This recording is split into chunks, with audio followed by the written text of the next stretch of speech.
நான் தூங்கி சொல்லலாம்.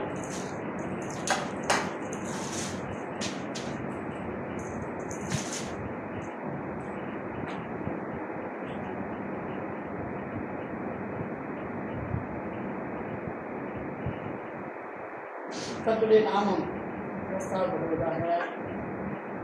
சத்தியத்துக்கு போகிறதுக்கு முன்பதாக நம்ம ஆதி ஆத்மா சரீரத்தை கற்றுக்க சூத்திரங்களோட எவ்வளவு நல்லவர், உண்மை போல ஒரு அரவணைக்கிற அன்புக்குற பாதுகாக்க யாருமே இல்லை. அந்த அன்புக்கெல்லாம் நீங்களே பிரிவுகளாக இருக்கீங்களா? நாம வலிமைப்படுத்தலாம். கர்த்தருக்கு பயந்தவர்களிடத்துல தான் உங்கள் உறவு நட்பு இருக்குன்னு சொல்லியிருக்கீங்க. உங்களுக்கு பயந்து எப்போதும் அந்த சமூகத்தில் நல்ல இந்த பிரசன நேரத்தில் உங்கள் கரத்தில் ஒப்புவிடுங்கள். கர்த்தாவே என்னால் இதை மறைத்துங்க, நீங்கள் வெளிப்படுங்க. இப்போ நாம மகிழ்ப்பட்டு கேட்கிறவங்க இருக்கிற சிந்தையில் அந்த வார்த்தை செயல்படும். இயேசு கிறிஸ்துவின் வலுமையான நாட்களை மாற்றி உயர்த்தி ஜெபிக்கிறேன். ஜீவுள்ள நல்ல தகப்பனே, ஆமென் ஆமென் சொல்கிறார். இந்த நாளில் ஆபிரகாம் ஆதியாகமத்தில் 26வது அதிகாரத்தை நம்ம பார்க்கணும். 26வது அதிகாரம். 26வது அதிகாரத்தில் பார்த்தீங்கன்னா கவர்மெண்ட் வார்த்தைங்க நம்மளே தேவ பிள்ளைங்க, அவருடைய சந்ததியை நம்ம சத்தம் என்ன செய்ய போறாருன்றது நல்லா அதெல்லாம் இந்த 8ஆம் மாதத்துக்கு ஆண்டு வாக்குத்தமாக நம்ம எடுத்துக்கிறேன். நம்ம கவனித்து விசுவாசத்தினுடைய கட்டத்திலே இந்த 26வது அதிகாரத்தை முதல் படிச்சுட்டு ஆபிரகாமின் நாட்களில் உண்டான பஞ்சத்தை அல்லாமல் பின்னும் ஒரு பஞ்சம் தேசத்தில் உண்டாயிற்று. அப்பொழுது ஈசாக்கு பெலிஸ்தருக்கு ராஜாவாகிய அபிமெலேக்கிடத்தில் கேராருக்கு போனான். கர்த்தர் அவனுக்கு தரிசனமாகி, நீ எகிப்துக்கு போகாமல் நான் உனக்கு சொல்லும் தேசத்திலே குடியிரு, இந்த தேசத்திலே வாசம் பண்ணு. நான் உடனே கூட இருந்து ஆசீர்வதிப்பேன். நான் உனக்கும் சந்ததிக்கும் தேசத்தை யாவையும் தந்தை தகப்பனாகி ஆபிரகாமுக்கு நான் இட்ட கட்டளையை இட்ட ஆணையை நிறைவேற்றுவேன். ஆபிரகாம் என் சொல்லிக்கு கீழ்ப்படிந்து என் விதிகளையும் என் கற்பனைகளையும் என் நியமங்களையும் என் பிரமாணங்களையும் கைக்கொண்டபடினால் நான் உன் சந்ததியை வானத்தின் நட்சத்திரங்களைப் போல பெருக பண்ணி உன் சந்ததிக்கு இந்த தேசங்கள் யாவையும் தருவேன். உன் சந்ததிக்குள் பூமியில் உள்ள சகல ஜாதிகளும் ஆசீர்வதிக்கப்படுகின்றார்.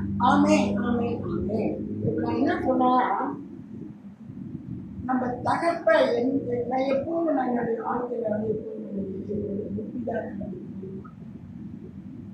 முப்பிதாக்கள் சொன்னாக்கா எங்கள் தாத்தா தான் இந்த மலேசியா தேசத்துக்கு முதல்ல இங்கே வந்து நம்ம இந்தியா தேசத்தில் தஞ்சாவூர் என்ற அந்த இடத்துல தான் எங்கள் தாத்தா பாட்டி வாழ்ந்தாங்க. தஞ்சாவூர் தாத்தா பாட்டி அந்த காலத்தில் மலேசியாவிலேருந்து கப்பல் நிறைய அனுப்பியிருந்தாங்களாம். மலேசியாவுக்கு ஆள் எடுத்து அப்போ ஒவ்வொரு தமிழகம் மலேசியா இருக்குல்ல. அப்போ அவங்க திருமணம் சொந்தக்கார பெண்ணு எங்கள் பாட்டி வந்து தாத்தா திருமணம் பண்ணி வச்சுருக்காங்க. ஒரே வாரம் தானா கப்பல் அனுப்புறதுல தாத்தா பாட்டியும் எல்லாரும் போய் கப்பலை ஏறி அப்போ இந்தியாவில் ரொம்ப கஷ்டம். சாப்பாட்டுக்காக கஷ்டப்படுவாங்க. அப்போ எல்லாரும் மலேசியாவுக்கு ஆள் எடுக்கிறோம் சொன்னாங்கன்னா வேலைதான் தெரியும். அப்போ போனாங்க எல்லாம் கப்பலை ஏறி வந்துட்டாங்கன்னா தாத்தா பாட்டி என் கப்பல் ஏறி மலேசியா வந்த அவங்களில் எல்லாமே இந்து ஜனமா வந்தவங்க எல்லாமே இந்து விற்கிறதுக்கு ஆராதனை பண்ணுற ஜனம். தாத்தா மட்டும்தான் கிறிஸ்துவராக இருந்தார். அவங்களுக்கு எங்கள் தாத்தா என்ன செய்வாரா, ரொம்ப அவர் தஞ்சாவூரில் இருக்கும்போது மெலடி ஸ்டேஷன் மெம்பர் ஆகும். அது மெலடி ஸ்டேஷன் நல்லா பியூவாக இருப்பாங்க. அந்த காலத்து விசுவாசம்னா அவங்க ரொம்ப உண்மையாக இருப்பாங்க. பணிந்து அவங்க அப்படிதான் வணங்குவாங்க. தாத்தா பாட்டெல்லாம் நல்லா பாடுவார், வசனம்லாம் நல்லா பேசுவார். அவருக்கு இதெல்லாம் நல்லா தெரியும். தாத்தாவுக்கு ஒரு பயம். பாட்டி வேற இந்த இந்து ஜனங்க மத்தியில் பாட்டி கொஞ்சம் தாத்தா கூட ஒரு கிறிஸ்தவர் இருந்தாலும் எங்களால் பொம்பளைங்களை தெரியும் இல்லையே பத்திர போகிறாங்க. தாத்தா கூடயே பண்ணி வச்சுருக்காங்க. அதனால குடும்ப ஜனம் பண்ணுவாங்க. காலத்தில் பண்ணி குடும்ப ஜனம் பழம் யாரும் இருந்திருப்பாங்களா? குடும்ப ஜபம் அவரும் கணவரும் பண்ணுவாங்க, பிள்ளைகள்லாம் பொண்ணு பிள்ளைகளை வச்சு குடும்ப ஜபம் பண்ணுவாங்க. அந்த இடத்துல எங்க அப்பா எங்க தாத்தா பாட்டிக்கு பிறந்த 3வது, அதாவது முதல்ல அத்தை பிறந்தாங்க, 2வது பாட்டி ஆல்ரெடி ஜபம் பண்ணி எனக்கு ஆம்பளை பிள்ளை வேணும், ஆண்டவரே ஒரு பிள்ளையை கொடுத்துருக்கு, பொம்பளை பிள்ளை எனக்கு ஆம்பளை பிள்ளை வேணும். நான் போய் மடிப்பிச்சு எடுத்து ஒரு நாள் சோறு கறி ஆக்கி ஜபம் வச்சு உங்களை நான் நன்றி செலுத்துறேன்னு சொல்லி வேண்டிட்டு இப்போ பாட்டி கொண்டால மாசமா எடுத்து பார்த்தாங்கன்னா அது 2 பிள்ளையா பண்ணுச்சு. அத்தை 2வது அப்பா ஒரே நாள். அப்போ அதுக்கு கீழே கொஞ்சம் நாள் வந்து இன்னொரு 4 பிள்ளை தாத்தா பண்ணிது. அந்த காலத்தில் எங்கள் தாத்தா போட்ட விதத்தான் இந்த பூமி இருந்துச்சு. நாங்கள் கிறிஸ்துக்கு சும்மா அவங்களே இவங்களையும் பார்த்து நாங்கள் வரலையே ஆண்டுல நத்தி நாங்கள் யாரையும் பார்க்கறதே இல்லை. ஐயோ அவங்க ஆண்டுக்குள்ள இருப்பாங்களா நம்மளும் போகணும், ஐயோ அவங்க சபைக்குள்ள போறாங்களா நம்மளும் போகணும், ஐயோ அவங்க ஊழியத்தில் இருக்காங்களா நாங்களும் போகணும். இப்படிலாம் நாங்கள் வந்ததே எங்களை யோசிக்கிறேன். எங்கள் ஆண்டு பாருங்க முன் சந்ததியே எங்களை தெரிஞ்சிருக்கிறாரு. அப்போ தாத்தா பாட்டி வந்து கிறிஸ்துக்குள்ள அவங்க நல்லா சாட்சியாக பிள்ளைகளை நடத்திக்கிறாங்க. எங்கள் அப்பா வந்து மதிப்பாடுலேருந்து வந்தவர் தானே. இப்போ எங்கள் அப்பா வந்து என்ன செஞ்சாரு, எங்கள் அம்மாவை திருமணம் செஞ்சாரு. எங்கள் அம்மானா எங்கள் அப்பா அப்படிதான் ஜெபிக்கிறாங்கன்னா எங்கள் அம்மா ஜெபிப்பாங்க, அப்படிதான் எங்களெல்லாம் வச்சுக்கிட்டு இருக்காங்க. 9 பிள்ளைங்களை வச்சு நைட்டு அண்ணோட குடும்ப ஜெபம் செய்வாங்க. எங்கள் வீட்டில் நீங்களாம் எங்களோட சாட்சியெல்லாம் கேட்டீங்கன்னா ஆச்சரியப்படுவீங்க.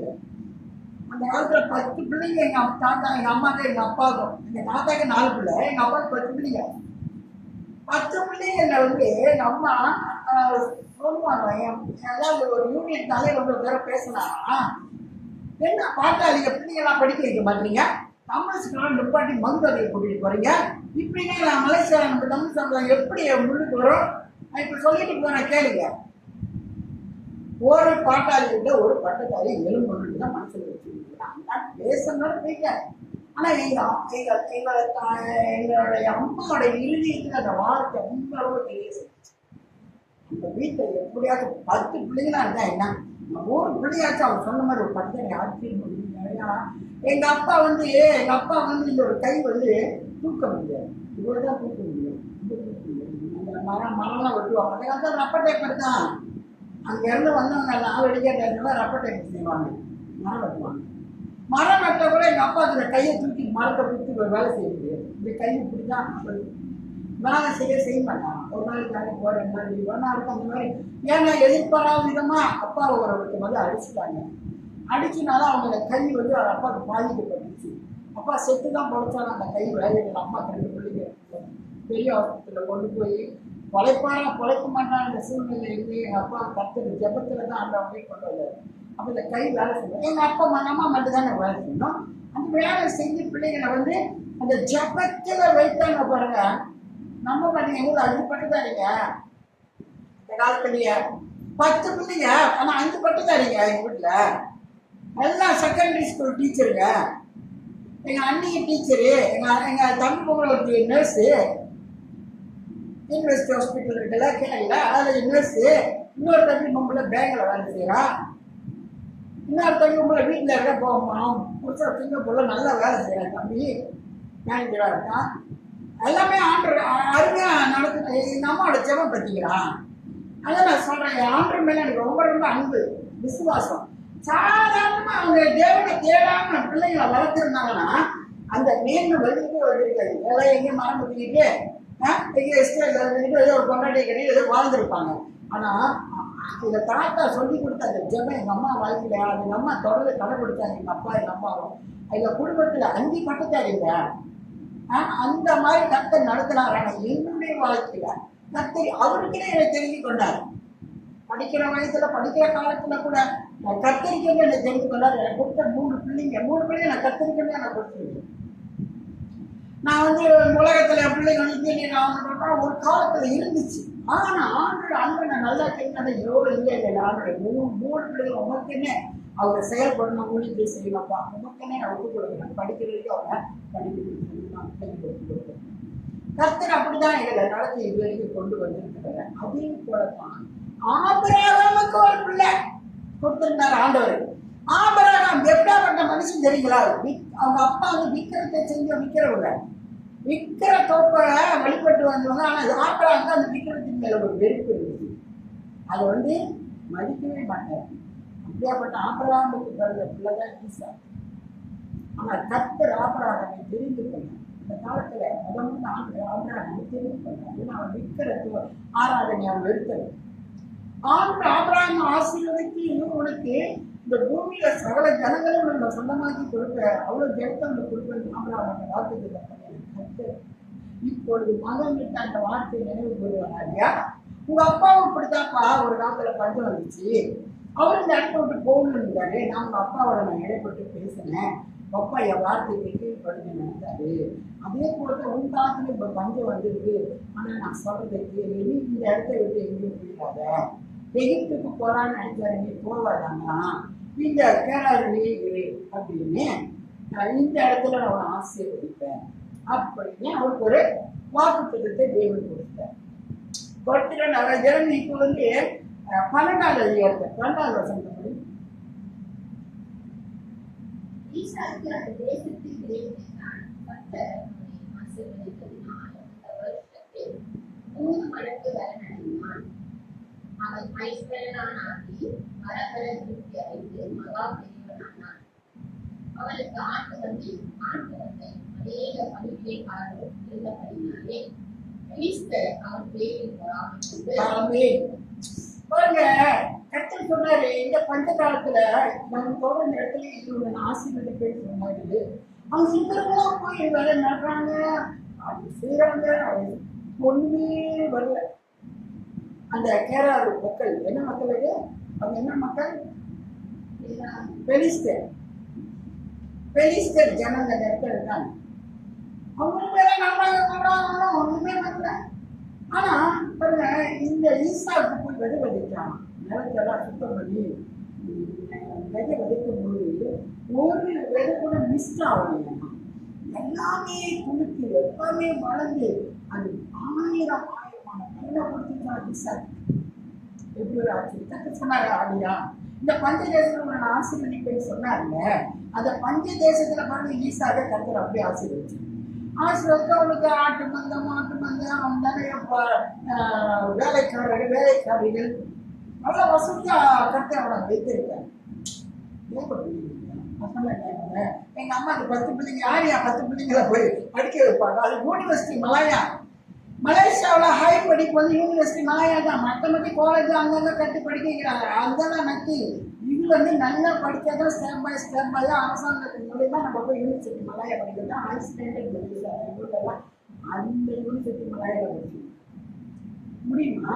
இப்போ இன்னைக்கு இவங்களோட வாழ்க்கை நீங்க பார்த்தீங்கன்னா பஞ்ச காலத்துல ஆனாலும் ஆசீர்வதிச்சு உயர்த்துங்க பெலிஸ்தர்கள் பார்த்து பொறாமை கொள்றாங்களாம்.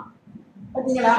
அந்நிய மக்கள் நம்மளை பற்றி பொறாமை அடைவாங்க. நம்ம கர்த்தர் வைத்திருக்கிற அந்த சூழ்நிலைகளை பார்த்து இந்த பொறாமை நிமித்தம் பல சூழ்ச்சியை நமக்கு பண்ணுவாங்க, பல இடர்களை நம்மளை உண்டாக்குவாங்க. நம்ம இப்படி இருக்கோம், அவங்க என்ன எப்படி இருக்குதா, இதுல விடக்கூடாது, அதை செய்யணும், இதை செய்யணும், மந்தம் செய்யணும், வாங்கி செய்யணும், அவங்களை கெடுக்கணும்னு பல சரி மோசங்களை பண்ணுவாங்க. இன்னைக்கு இந்த பொறாமை நிமித்தமா கீழே படுத்துக்காது. அவன் தகப்பனாகிய ஆபிரகாம் 40 அவருடைய வேலைக்காரருடைய திறவுகளை எல்லாம் தூக்கு மண்ணினால் நிரப்பி போட்டார்கள். அபிமெலேக்கு ஈசாக்கை இவரை விட்டு போய்விடு, இவரை மாற்றி மிகவும் வளர்த்தவனானா என்றான்.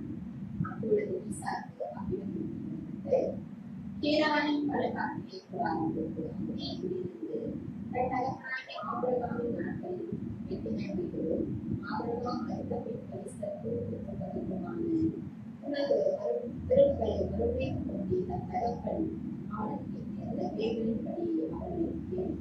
ஆமே. இப்போ அந்த அபிமெலேக்கு என்ன செஞ்சுதான், உன்னை பார்த்தா எங்களுக்கு ரொம்ப பொறாம இருக்கு ஈசாக்கு, நீ எங்களோட பலத்துட்ட, எனக்கு ரொம்ப ஆடு மாடெல்லாம் ஈட்டி வேலைக்காரங்களாம் இருக்கு, உங்களை பார்க்கவே எங்களை பார்க்க எனக்கு கடுப்பா இருக்குது, நீ தயவு செய்து எங்களை விட்டு ஓரமா போயிடு, எங்க முன்னுக்கு இருக்காத, எங்களுக்கு ரொம்ப கடுப்பா இருக்கும் உன்னை பார்க்கறதுக்கு. ஈசாக்கு என்ன செஞ்சாரு, எல்லாத்தையும் கூட்டிட்டு அந்த கேரளா பவுண்டரி போய் அங்க என்ன செஞ்சு குடியிருந்திருக்கிறாங்க. பள்ளத்தாக்கின் ஓரமா குடியிருந்து என்ன ஆச்சுக்க, தண்ணி வேணும் அவங்களுக்கு. அப்பா தோண்டின கிணறு ஒரு காலத்துல நம்ம அப்பா அந்த இடத்துல நிறைய கிணறுலாம் போய் வச்சுருக்காங்க. அப்போ இவனுங்க இந்த பெலிஸ்தீன்ல போய் அதை எல்லாத்தையும் மூடி வச்சுக்கிறாங்க இந்த கிணறுலாம். 3 நாளே இவன் நினைச்சிட்டான் அப்பா தோண்டின கிணறுகள் இருக்கு, அதை போய் ஒன்று தோண்டி நம்ம தண்ணி எடுக்கணும்னு சொல்லி போடுறாங்க. ஈசாக்குடைய வேலைக்காரர் பள்ளத்தாக்கத்தை வெட்டி ஈஸ்வரத்துக்கு தீர்வுகளை கொண்டார்கள். தேனாலும் மேய்ப்பர் இந்த தண்ணீர் தங்களுடைய என்று சொல்லி ஈசாக்குடைய மேய்ப்பருடைய வாக்குவாதம் பண்ணினார்கள். அவர்கள் தன்னோடைய வாக்குவாதம் பண்ணினார். அந்த துறவுக்கு தேசியத்தை தெரிந்தார். போய் முதல்ல அவன் என்ன செய்யறாரு, சரி ஒரு கிணற போய் ஒரு தோன்றாரு. அவங்க அப்பாவோட அப்பா தோன்றதுல கிணறு குடித்தாங்களே தோன்றாரு. சரி போய் இந்த இடத்துல ஒரு கிணறு தோண்டி தண்ணி எடுப்போம், ஏன்னா 6 மாடுகள்லாம் இருக்குது, வேலைக்காரர்களாக இருக்காங்க, தண்ணி நமக்கு பயன்படுத்த வேணும் போய் தோன்றும்போது தண்ணி வந்துருச்சு. அந்த கிணறுல தண்ணி வந்துட்டோன்னு என்ன செஞ்சாங்க, அந்த அவங்க மேய்ப்பர்கள் வந்து என்ன செஞ்சாங்கன்னா கீழான மேய்ப்பர்கள் எதிராளிகள் அந்த இடத்துல இருக்கிறவங்க, ஏய் இது எங்க கிணறு, எங்களுக்குள்ள நாங்க இங்க இருக்கிறோம், அந்த தண்ணி எங்களுக்கு தான் சொந்தம், நீ உனக்கு சொந்தம் போ போ போ, இதை கிணறு விட்டுட்டு போ அப்படி விரட்டுறாங்க. சரின்னு அந்த கிணத்துக்கு என்ன பேர் வச்சாரு, ஏசேக்கு. முதல் வந்து நோண்டின எங்கள் அப்பாவோட கிணறான வெட்டிட்டானுங்க, பரவாயில்ல இந்த கிணறுக்கு ஏசேக்குன்னு ஒரு பேரை வச்சுட்டாரு. சரி கீழே அப்படியா வேறொரு துறவை வைத்தினார்கள். அதை குறித்து வாக்குவாதம் பண்ணினார்கள். சரி இந்த கிணறு வெட்டினால்தான் இவனெல்லாம் நம்மகிட்ட உங்ககிட்ட நிற்கிறாங்க, அவங்களுக்கு வேணும் தண்ணி, அவங்க கிணறு சரி பரவாயில்ல நம்ம வேற கிணறை ஒரு தோண்டி பார்க்கணும், வேற ஒரு கிணறு பார்த்தா அதுலேயும் தண்ணி வந்துடுச்சு. இங்கே வந்தலாம் அதுக்கு ரொம்ப போடுறாங்க, இது எங்க கிணறு, நீ என்ன இங்கே வந்து எங்க கிணறுலாம் நீ எடுத்துக்கிட்டு இருக்கிற, அப்போ அதாவது அவங்க ஆளுகிட்டு இருக்கிறாங்க. அப்படின்னோடனே ஈசாக்கு வந்து ரொம்ப நல்ல மனுஷன்ப்பா, ஈசாக்கு இட்ஸ் வெரி குட் பாய் ஓகேறாங்க. அப்புறம் அந்த இடத்துல ஈசாக்கு எடுத்துக்கிட்டு ஈசாக்கு பிறக்கும் போது ஆபிரகாமுக்கு என்ன வயது தெரியாது. ஈசாக்கு யாரு, தேவன் கொடுத்திருக்கல. ஆபிரகாமுக்கு வந்து ரொம்ப நாள் பிள்ளை இல்லை, மனைவிக்கு சாராளுக்கு பிள்ளை இல்லை. பிள்ளை இல்லாதபடினால கர்த்தர் 75 வருஷமே ஆபிரகாமுக்கு வாக்குத்தத்தம் பண்ணாரு. நல்லா கேட்கணும், இதெல்லாம் ரொம்ப நம்மளுக்கு இதெல்லாம் ரொம்ப ரொம்ப நம்மளுக்கு தேவை, இதெல்லாம் நம்மளோட வாழ்க்கையில ஒரு அஸ்திபாரம் இதெல்லாம் நம்ம வச்சுக்கணும் வாழ்க்கை. அப்போ 75 வாக்குத்தத்தம் பண்ணாரு, 75 வயசுல. அப்புறம் காலப்போக்கில் சாரா என்ன நினைச்சாங்கன்னா, என்ன ஆண்டவனுக்கு பிள்ளை கொடுப்பாரு, நமக்கு வயசு ஆகி போச்சு, எனக்கு குதிரை போட்டெல்லாம் நின்று போச்சு, கொஞ்சம் வயசு ஆகிட்டான், பிள்ளை வரப்போகுது, வேற என் வீட்டில் ஒரு வேலைக்காரி இருக்கிறான், கொஞ்சம் அந்த பொம்பளைனா கொஞ்சம் பொம்பளை ஆகாது என்ன நாட்டுக்காரி, அந்த இஸ்லாம் நாட்டுக்காரி, அவன் வேலைக்காரி அவங்க வீட்டில் வந்து பொம்பளை, இந்த பொம்பளை கிடையாது படு வீட்டுக்கு நமக்கு ஒரு பிள்ளை கிடைக்கும் அப்படின்னு சொல்லி மனைவி என்ன செய்யறா, அந்த பொண்டாட்டியை வந்து புருஷனுக்கு சேர்த்து வச்சுக்கிட்டான். சேர்த்து வச்சது என்னாச்சு, பிள்ளை ஒரு வந்துருச்சு, அவனுக்கு ஒரு பிள்ளை வந்துருச்சு. ஆனா அது தேவனுடைய சித்தமா, அது தேவனுக்கு விருப்பமா, அது தேவன் கொடுத்த பிள்ளை இல்ல, வேலைக்காரியை வீட்டுக்கு வந்துடுவாரு அந்நிய பெண்ணு. அந்த வேலைக்காரிக்கு இப்போ நீங்க படுத்து பிள்ளை பத்தின அதை கஷ்டம் எழுதி அதை வந்து உனக்கு சவுண்டத்தில் இருப்பா, அது ராங்கா வந்து பிள்ளை வந்து. அப்போ ஆனாலும் ஆபிரகாம் செஞ்ச தப்பி நிமித்தமா ஆபிரகாம் வாழ்க்கைக்கு பிள்ளை உருவாக்கிட்டு, அதனால அவர் என்ன செஞ்சுட்டாரு, பிள்ளை ஒரு தடவை பிள்ளை தூக்கிட்டு போய் வாட்டி சரி போ நீ பிள்ளை தூக்கிட்டு போ, எனக்கு ஒரு பிள்ளை வந்துடுச்சு, கடவுள் வந்து பொண்டாட்டியோட வேணான்ட்டான், தூக்கிட்டு போறா அப்பாங்க போய் தண்ணி கொடுத்தாங்க, அப்புறம் தண்ணி தூக்கி போச்சு, போகிற இடத்துல பிள்ளை தாகத்துக்கு அழுகுது, பிள்ளை செத்து போயிருந்த தண்ணியில் வறண்ட நிலம் வனாந்தரத்தில் தண்ணி இருக்குமா, பிள்ளைய போட்டுக்கிட்டு ஐயோ பிள்ளை சாவர நட்டி பார்க்கணும், கொஞ்சம் தூரம் போய் அழுகுறா அப்படி அழுகுறா, கட்டி கேட்குறேன் ஆனார ஏன் அழுகுற பிள்ளை தண்ணிலாம் சாப்பிட்டு போயிருக்கு. ஆண்டு ஏற்கனவே ஒரு தடவை அவளை சந்திச்சிருக்காரு, வீட்டோட போகும்போது ஏற்கனவே மாசமாக இருக்கும் அப்படின்னால அப்படியே கற்று சத்து தண்ணி அவங்க வீட்டில் போய் நின்றுச்சுதான். அவரோட வேலை கல்யாணிக்கு அங்கேயே இருந்து அனுப்பினாரு. அப்பயே ஒரு பேசிட்டு 2,000. அப்ப ஏன் அழுகுற? என் பிள்ளை தண்ணி இல்லாமல் சாக போகுது, நான் எப்படி இறப்பான்? போய் பாரு, பக்கத்துலேயே தண்ணீர் வச்சிருக்கிறேன், ஒரு கிணறு வச்சிருக்கிறேன், போய் பாருங்க. இன்னும் பார்த்தா கிணறு இருக்கு, தண்ணி இருக்கு, ஆளை கொடுத்துட்டாரு. தண்ணியை கொடு பிள்ளைக்கு, இப்படி எடுத்துட்டு போ பிள்ளைய, போ இந்த பையனை நான் ஒரு சந்ததியாக்குவேன், அவன் பலத்தை சந்ததியாகும். ஆனால் அவன் துஷ்ட சந்ததி. துஷ்டம் வச்சுட்டாரு வச்சுங்களா, நான் ஆசீர்வதிச்சாரா? துஷ்ட சந்ததின்னு சொல்லிட்டு அந்த பிள்ளைய அவன் கையில கொடுத்து அனுப்பினாரு. ஆனா ஆபிரகாமுக்கு 100 வயசு ஆயிடுச்சுங்க. சாரா கர்ப்பவதி ஆயிட்டா, வயதாயிடுச்சு. அவளுக்கு என்ன வயசு தெரியுங்க? அவனுக்கு 100 வயசு, அவளுக்கு 78 வயசு, 80 வயசு இருக்கும். சாரா 80 வயசுல ஒரு பொங்கலை மாசமா இருந்தா எப்படி இருக்கும்? ஐயோ நான் இப்போ மாசமா எப்படி நான் வெளியே தலையை காட்டுவேன். மற்ற சொல்ல பண்ணி பிள்ளைய கொடுத்தாரு. கொஞ்சத்துக்கு பிள்ளை பிறந்தான், பிள்ளை வளர்ந்தான். கீழ்ப்படியலான ஒரு பிள்ளை. ஈசாக்கு அருமையான பிள்ளை, கர்த்தர் வாக்கு திட்டம் பண்ண பிள்ளை. அதனாலதான் எனக்கு கடவுள் கொடுத்த பிள்ளைன்னு எனக்கு ரொம்ப ஆசை. அந்த அந்த கடவுள் கொடுத்த பிள்ளைங்களுக்கு ஆட்டோமேட்டிக்கலியா கர்த்தர் எல்லாத்தையும் வச்சுதான் கொடுப்பாரு. அப்படிதான் கீழ்ப்படிஞ்சு நடந்தான். 16 வயசுல அவன் அப்பா கூட்டிட்டு போறாரு, பிள்ளைய போடு, பிள்ளைய கொஞ்சிக்கிட்டு இருக்கிற அவன் பிள்ளைகிட்ட. அவனு பிள்ளைய பலி போட்டுருக்காரு. ஆண்டவர் பலி கொடுக்க கொண்டு போறான் மோரிபா மலைக்கு. போயிடனே கேட்கறான், அண்ணன் பலி கொடுக்கறதுக்கெல்லாம் ஆயத்தம் பண்ணிட்டாச்சு, எங்கப்பா ஆட்டுக்குட்டி பலி செலுத்தணும் கொண்டு வந்தீங்க? ஆடு இல்லை. ஆடு இல்லையா? இது கரெக்டாக வேலை ஒழுக்கி எல்லாம் போட்டாச்சா? அடி மேலே ஏறி படுது. இந்த காலத்து பிள்ளைங்களா சின்ன பிள்ளையாவோட என்ன கேட்கணும்? தொலைத கொண்டாந்து வருது, ஓடி அப்படியே ஏறி படித்தான். அந்த கத்தியை வெடிச்சா ஆபரா கத்தியை பலி செலுத்த தூக்கினாரு பாரு. ஆபராமே கீழ்ப்படிஞ்ச ஒரு பிள்ளை. 100 வயசுல ஒரு பிள்ளை கொடுத்தா பலி செலுத்தணும், உடனே கொண்டாந்து கொடுத்து ரொம்ப ரொம்ப எனக்கு பிடிச்ச ஆபராம் இருந்த தேவனுடைய இருதயத்தை கட்டக்காரீங்க. வேற அங்க ஒரு ஆட்டுக்குட்டி இருக்காங்க, பலி செலுத்துங்க. அப்படி ஒரு கீழ்ப்படிஞ்ச பையன். அவங்க அப்பாவுக்கு தொடர்புல போய் வேலை செய்யற பையன், வேலைக்கார பையன். அப்போ ரொம்ப ரொம்ப அவனை நேசிச்சேன். இப்ப பாருங்க, இந்த இடத்துல அவனை கொண்டு மிக வீழ்ச்சி 100 மடங்கு அறுவடை செஞ்சு பணக்காரனாச்சு. அவங்க ஜனங்கள் அவங்கள போனாங்க கொண்டு, நீ அங்கே போயிட்டு நீ போய் நாங்கள் போய் முன்னாடி இந்த பாட்டுங்க எனக்கு எச்சலா இருக்கு, எங்களோட நீ உயர்ந்து இருக்கிறது. அவரை உயர்ந்தது யாருன்னு தெரியல, விரட்டிட்டாங்க அவனை. விரட்டினோன்னு அவங்க போய் துறவுகளை 1 2 நோண்டி கடைசியில் 3வது ஒரு துறவை சொல்லுவான். பண்ணிக்கிறது 3வது துறவை. அவ்விடம் விட்டு பெயர்ந்து போய் தேவன் குரலை எழுப்பினான். அதை குறித்து அவர்கள் வாக்குவாதம் பண்ணவில்லை. அப்பொழுது அவன், நாம் தேசத்தில் பழுகும்படிக்கு இப்பொழுது கர்த்தர் நமக்கு இடம் தருகிறார் என்று சொல்லி அதற்கு ரெகோபோத் என்று பெயரிட்டான். பாருங்க, முதல் கிணறு வந்து ஏசாக்கு, 2வது துறவு வந்து சித்னா. இப்போ 3வது கிணறு வந்து ரெகோபோத். ரெகோபோத் என்பது ஒரு பெரிய பிளஸிங்.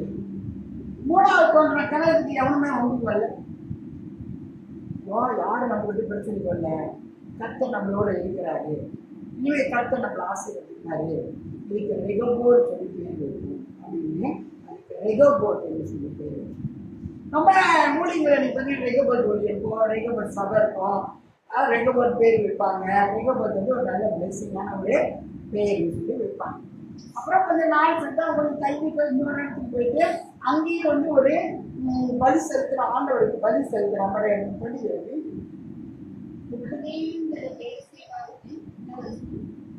25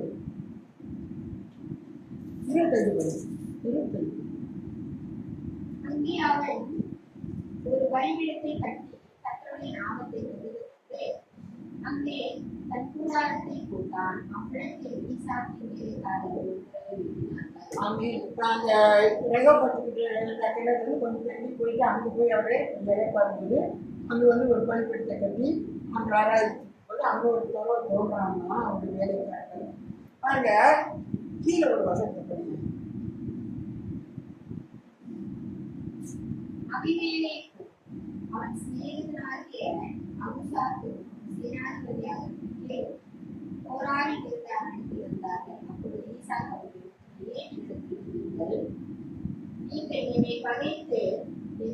எனக்கு இராதபடிக்கு துரத்தி விட்டீரே. ஆமென். இப்போ இவனுங்கெல்லாம் தேடி வரானுங்க. யார் யாரு? அபிமெலேக்கு, அவன் சிநேகிதனாகிய அபிசாக்கு, அவன் சேனாதிபதியாகிய பீகோனி, கோராரிலிருந்து அவனிடத்துல வந்தாங்க. வரும்போது இவனுக்கு ஒரே ஆச்சரியம். ஏன்னா என்கிட்ட வந்தீங்க, நீங்க தானே என்ன விரட்டுனீங்க, அந்த இடத்துல இருந்து நீங்க இருக்காது, என்கிட்ட இருக்காது, பொறாமையை போ போ போன்னு என்ன அனுப்புனீங்களே, இப்ப ஏன் என்கிட்ட வந்திருக்கீங்கன்னு ஆச்சரியமா கேட்கிறான். கேட்கும்போது என்ன சொல்றான்? அதற்கு அவர்கள், நிச்சயமாய் கர்த்தர் உம்மோடே கூட இருக்கிறார் என்று கண்டார்கள். ஆகையால் எங்களுக்கு துவக்கும் ஒரு ஆணை ஏற்பாடு உண்டாக வேண்டும் என்று நாங்கள் நிர்ணயம் பண்ணினோம். ஆமென், ஆமென், ஆமென். முதல்ல அவன் துறக்கும் போது, அவன் உயரும் போது அவங்க தீர்த்த கர்த்தர் அவரோடு இருக்கிறாரு. அதனால துரத்தி விட்டாங்க. ஆனா இப்போ தெரியுது, ஐயோ ஈசாக்கோட கர்த்தர் இருந்தாரு, ஈசாக்கு நம்ம கூட இருக்கும்போது நமக்கு எந்த பிரச்சனையும் இல்லை, நல்லா தான் இருந்தோம், எவ்வளவு கஷ்டமா நஷ்டமா நல்லா இருந்தோம். ஆனா ஈசாக்கு அந்த பக்கம் போனது நமக்கு இன்னும் பயங்கர கஷ்டமாயிட்டு இருக்கு. அப்போ அவங்க பார்க்குறாங்க, ஈசாக்கோடைய தேவன் இருந்தாரு, அவனை கர்த்தர் நடத்தினாரு, அதனால தான் அவன்கிட்ட அந்த ஆசீர்வாதம். இப்போ நம்ம போய் ஈசா கிட்ட போய் நம்ம மன்னிப்பு கேட்டு அவனோட நம்ம அந்த சம்பந்தத்தை நம்ம திரும்ப பண்ணிக்கணும்னு சொல்லி ஈசா கிட்ட போறாங்க. அப்போ ஈசா கிட்ட வேற தெரியுதுன்னா அவங்க சொல்றாங்க, இல்லை ஈசாக்கே, நாங்கள் ஒரு தப்பா புரிஞ்சுட்டோம், உன்னோட தேவன் இருக்காரு. இன்னைக்கு நம்மளை பார்த்து மக்கள் அப்படி சொல்லணுங்க. போராமையில நிறைய பேர் முதல்ல பத்தியா அவனோட ஆசீர்வாதத்தை பார்த்து பொறாமை கொண்டாங்க, துரத்துனானுங்க. கிணறு கிணறு நோண்டனா எங்க கிணறு கொடுனாங்க, ரெண்டாவது கிணறு நோண்டனா எங்க கிணறு, இப்படிதான் நம்ம மேல கர்த்தருடைய ஆசீர்வாதம் இருக்குங்க. அவரோட அபிஷேகத்தை கர்த்தர் நம்ம மேல வச்சுக்காருங்க. ஆனா இப்படிதான் சத்திரத்தை நம்மளுக்கு எடுத்து நிற்பாங்க, போராடுவாங்க. ஆனா சத்திர போராடுறான்னு நான் போய் பயந்து இழுத்துப்படும். அவங்க சொல்றாங்களா, ஓகே பண்ணாங்க, நாங்க போறோம், ஓகே நாங்க போய் செய்யணும் அப்படின்னு நம்ம கடந்து போகும்போது கர்த்தர் தான் பயங்கரமான காரியம் செய்வோம். இப்போ அவங்களுக்கே தெரிஞ்சு போச்சு, ஈசாவோட கர்த்தர் இருக்கிறதுனால தான் அவனுக்கு எவ்வளோ ஆசீர்வாதம். அவன் நம்ம கூட இருந்தால் நம்மளுக்கு நன்மை தான் அவனுக்கு செஞ்சான். ஆனால் அவனோட தொடர்பு வச்சுக்கொண்டு சொல்லி தொடர்பு கொண்டு ஒரு ஒப்பந்தம் கொண்டு ஈசா கிடச்சா சரி என்னோட வந்துட்டான், ஒப்பந்தம் வாங்கிட்டீங்களா, பரவாயில்ல, ஆடு மாடை வெட்டி ஆர்டிஸ் போட்டு நல்லா சாப்பாடை கொடுத்து மாறான அவங்கள அனுப்பி விட்டான். அவங்க சொல்றாங்க, நான் உங்களை அங்கேருந்து அனுப்பும்போது அவங்க சம்பளம் ஒன்று போடல, அடிக்கடிலாம் நடத்தாம நான் அனுப்பிட்டு போல, எங்கள் இடத்துல வந்துட்டாங்க, எங்களுக்கு அதிகமாக பண்ணிடுறாங்க, நல்லபடியாக எங்களை அனுப்பிவிடுன்னு சொல்றாங்க. அதே போல அவங்களுக்கு நல்ல சாப்பாடு ஆக்கி போட்டு சமாதானமாய் அவர்களை அனுப்பிவிட்டார் ஈசாக்கு. ஈசாக்கு எவ்வளோ நல்ல மனிதனா இருக்காரு. இந்த வேதத்துல நம்ம ரொம்ப பேரை நம்ம தேவ பிள்ளைகளை பார்க்குறோம். ஈசாக்கோடைய ஆசீர்வாதம் ஸ்பெஷல். அதனால சொல்றாரு, ஈசாக்கே உங்க அப்பனுக்கு நான் சொன்ன போல உன் சந்ததியை நான் ஆசீர்வதிப்பேன் சொன்னாரா மேல நம்ம படிக்கும்போது. அப்போ ஈசாக்கோட பிள்ளைங்க தான் யாராரு? ஏசாவும் யாக்கோபும். அவரோட பிள்ளை ஈசாக்கோட. நம்ம இதெல்லாம் ரொம்ப பார்க்கணும். நம்ம சும்மா எல்லாரோடையும் நம்ம பார்க்கறது, எல்லாரோடையும் நம்ம உறவு, எல்லாரோடையும் நம்ம போய் ஐக்கியம் கொண்டுகிட்டு இருக்கிறதுலாம் கடவுள் சொல்ல இஷ்டம் இல்லை. நம்ம ஜெனரேஷன் கர்த்தர் பார்க்குறேன். அதே போல ஈசாக்குக்கு ரெட்டா பிள்ளைங்க பிறந்தாங்க. ரெட்டா பிள்ளைங்களை மூத்தன ஏசா, ரெண்டா இளையவன் தான் யாக்கோபு. யாக்கோபு தேவன் சொன்னது போலவே உலகத்துக்கே அவனை கொண்டு வந்தாராம். 12 பிள்ளைங்களையும் அவனையும். இந்த பேர் என்னான்னு கேட்டார். யாக்கோபு கிட்ட வந்தார். யாக்கோபுக்கு எல்லாம் போய் எல்லாம் ஏமாத்தி எல்லாம் சொல்லி மாமா கேட்டது எல்லாம் கொண்டு வந்துட்டான். திரும்ப அவங்க ஒரு பயம், அன்னதானம் திரும்ப வந்து அடிக்க வரான்ற ஒரு பயத்துல நெடுநடி அன்னைக்கெல்லாம் தூங்காம ஆண்டவருக்கு ஜெபம் பண்ணிட்டு இருக்கோம். ஆண்டவர் தெரிஞ்சு வந்து கேட்பாரு, பேர் என்ன? என் பேர் யாக்கோபு. யாக்கோபா? யாக்கோபுக்குன்னா எல்லா வேலையும் செஞ்சு திருட்டு வேலை, அண்ணா ஏமாத்தினேன், ஆமா ஏமாத்தினேன், எல்லா திருட்டு வேலை. யாக்கோபோட பேர் இஸ்ரவேல் பேர் இருக்கிறார். இஸ்ரவேல என்னங்க அது பேரு? தேவனால கொடுக்கப்பட்ட ஆசீர்வாதமான சந்ததிங்க இஸ்ரவேல். அந்த இஸ்ரவேல் சந்ததி தான் உலகத்திலே தேவன் ஆசீர்வாதமா இருக்கு. இஸ்ரவேல் தேசத்துல சண்டை போட்டு அவனை ஜெயிக்கிறான். இஸ்ரவேல் ஒரு தேசம் இருக்கு, ஆனா அது சின்ன தேசம் தான். அது பெரிய பெரிய பரிசங்காரன் அவன் ரொம்ப சண்டா போறான், அவனை ஜெயிக்க முடியுதான். மக்களுடைய வார்த்தை. ஆனா நீங்களா யாரு? நானும் நீங்களும் யார்? நம்ம இஸ்ரவேலருடைய சந்ததியில தேவன் வைத்திருக்காரு. நம்ம யாருக்கிட்டையும் கூடி நம்ம ஆண்டவர் நிற்க விட மாட்டாங்க. கர்த்தர் யுத்தம் பண்ணுவார். அப்படிப்பட்ட ஜனத்தோட இருக்குவார், போராடுகளோட நமக்கு அந்த ஜெயத்தை தேவன் ஜெயமைக்கு ஒன்னா ஜெயம் கொடுத்தாரா இல்லையா? அந்த நம்ம யாரு? அவரால் பெயர் பெற்ற பிள்ளைங்க, அவரால் பிறந்த பிள்ளைங்க, அவரால் பெயர் சூட்டப்பட்ட பிள்ளைங்க, அவரால் தெரிந்து கொண்ட ஜனம். நம்ம எதுக்குமே வெக்கப்படக்கூடாது, எதுக்கும் சோர்ந்து போயிடக்கூடாது, எதுக்குமே கவலைப்படக்கூடாது. என்னோட ஆண்டவர் பெரியவர், அவர் ராஜாதி ராஜா, அவர் என்னை அழைத்திருக்கிறார், அவர் கரத்தில் நான் இருக்கேன், அவர் என்னை நடத்தி செல்வார். தைரியமா இருக்கும். ஈசாக்கை போல, யோசேப்பை போல, தாவீதை போல எல்லா ஜனங்க இருக்காங்க. மோசையை போல நம்ம ஆசீர்வதிக்கிற சந்ததிங்க. நம்ம எதுக்குமே நம்ம வெட்கப்பட்டு கூடி குறுகி போக வேண்டிய அவசியம் கிடையாது. கர்த்தர் நம்முடைய தேவன் நம்ம சர்வ வல்லவராக இருக்கிறார். அவர் கருத்தில் நம்ம ஏந்தி அவர் நம்மளை நடத்துகிற ஒரு தேவன் நம்ம எல்லாருக்கும் பயப்படலாமா? கூடி குறுகி நிற்கலாமா? என் தேவன் எப்படியாப்பட்டவர், அவர் என்ன காரியம் செய்யறார், எத்தனை தேவ பிள்ளைகளுக்கு என்ன வெற்றி கொடுத்துருக்காரு, அந்த வெற்றி எனக்கு வேண்டி கொடுத்தார். தைரியமா துணிச்சலா இருக்கும். கர்த்தர் நம்மளோடு கூட இருக்கிறார். நீங்கள் சொல்றாங்க நாளை இந்த வார்த்தை எங்களுக்கு கொடுத்தபடியாக உங்களை சொல்லிருக்கிறேன். லீசாக்குடைய தேவன் எங்களுடைய தேவன், ஆபிரகாமுடைய தேவன் எங்களுடைய தேவன். ஆனால் இந்த சந்ததியில எங்களை நீங்க கொண்டு வந்த அப்படின்னால எங்களுக்கு இந்த ஆசீர்வாதம் நீங்கள் வைத்திருக்கு. இந்த மாதத்திலிருந்து கர்த்தரினுடைய வாழ்க்கையில் என்னென்ன காரியத்தை நம்ம இழந்திருக்கிறோமோ, எதை ஆண்டவர் நம்ம முழுகி இருக்கிறோமோ, அது எல்லாம் நீங்கள் திருப்ப எங்களுக்கு கொடுத்து எங்களுக்கு அதிகமாய் ஆசீர்வதித்து உயர்த்த போகிறவங்களுடைய கிருபைகளுக்காக நன்றி செலுத்துகிறோம். ஐயா ஈசாக்கை எப்படி அந்த ப்ராஜெக்ட் ஐயா அவளை இழிவுபடுத்தினானுங்க, எவ்வளோ ரொம்ப சண்டை போட்டானுங்க. ஆனாலும் இறுதியில் கர்த்தர் அந்த ஈசாக்குக்கு அந்த வெற்றியை கொடுத்து போல எங்கள் வாழ்க்கையில் அந்த வெற்றியை கொடுத்து சர்வர்களாக இருக்கு.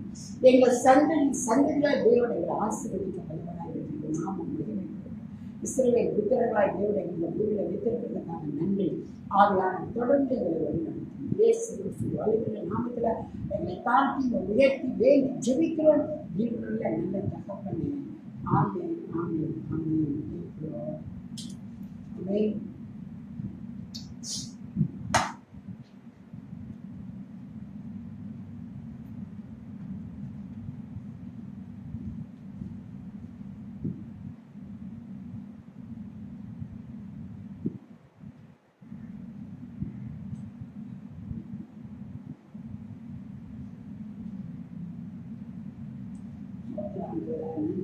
Hallelujah. Glory to God.